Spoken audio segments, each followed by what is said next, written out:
nous voici de retour. Donc, je suis avec Elie Malfoy, le coach de l'équipe du Entente Odoo, pour débriefer un peu le match de la première mi-temps, de la première rencontre, de la première finale R3 des U16. Un match voilà, où cette équipe a montré de très belles choses, de très belles qualités. Ils sont battus jusqu'au bout, mais la marche était un petit peu haute aujourd'hui pour eux.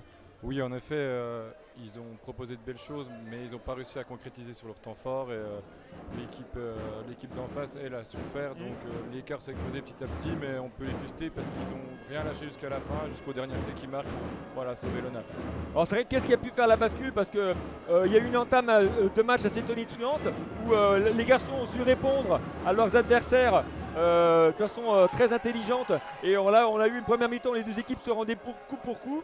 Mais c'est vrai que c'est en deuxième mi-temps où l'écart s'est fait. Dans le deuxième tiers-temps, pardon. Qu'est-ce qui explique cette différence selon toi? Je ne sais pas exactement, peut-être un petit peu un manque de densité physique. Ils nous ont beaucoup impacté avec leur gabarit. On n'a pas toujours l'habitude de répondre à ce genre de gabarit-là. Et puis voilà, une équipe en face qui a été très opportuniste, qui a concrétisé tous ses temps forts à l'inverse de nous. Donc petit à petit, en plus sur du rugby à 10, l'écart se fait vite, il y a beaucoup d'espace. Donc voilà. Alors c'est vrai que malgré tout, c'est une belle récompense pour ce groupe de garçons qui arrive en finale régionale 3. Jouer à 10, c'est pas forcément le plus agréable et le plus simple. Et c'est vrai qu'il faut rendre hommage à ces garçons qui se sont battus toute la saison, malgré les difficultés inhérentes à tous les clubs et aux problèmes d'effectifs. Alors c'est clair, voilà, nous on avait fait le choix d'aligner deux équipes, donc ça n'a pas toujours été facile pour l'équipe à 10, mais ils ont rien lâché tout au long de la saison et ils se payent avec une finale, une finale avec du monde et tout. On aurait espéré mieux une victoire, mais déjà ça c'est une belle récompense pour les joueurs.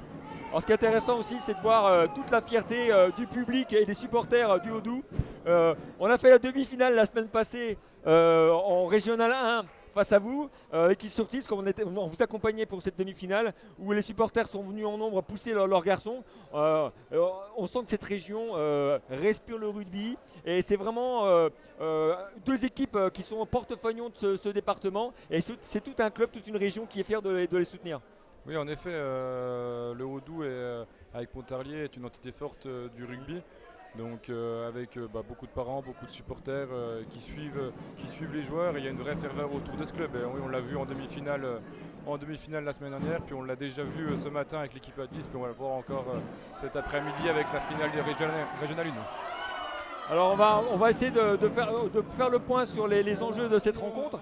Donc une équipe de Régional 1, une finale qui va se jouer entre des gens qui se connaissent bien. Vous êtes rencontrés lors de la phase qualificative de ces barrages. Une équipe de Chagny qui est quand même présentée comme l'épouvantail de cette catégorie U16. Quels vont être les enjeux de cette rencontre? Les enjeux, quand c'est une finale, l'enjeu il est simple, hein, c'est de remporter le match. En plus, il y a la suite avec des championnats de France derrière, donc on n'a pas envie que la saison s'arrête. L'équipe de Chagny Couche, on s'est rencontrés 2 fois, on a gagné une fois sur le fil, ils ont gagné une fois sur le fil, donc ça va être un match très très intéressant avec 2 équipes qui produisent du jeu. Donc place au spectacle et puis que la meilleure équipe gagne. Absolument. Écoute, on te remercie et puis on te retrouvera en interview d'après-match après la finale. On vous souhaite le meilleur, bien évidemment, en toute impartialité. On n'a pas de parti pris par rapport aux 2 équipes qu'on a eu la chance de suivre cette saison. Mais on se retrouvera tout à l'heure en espérant un bon résultat pour toi. Nous aussi. Merci beaucoup. Merci.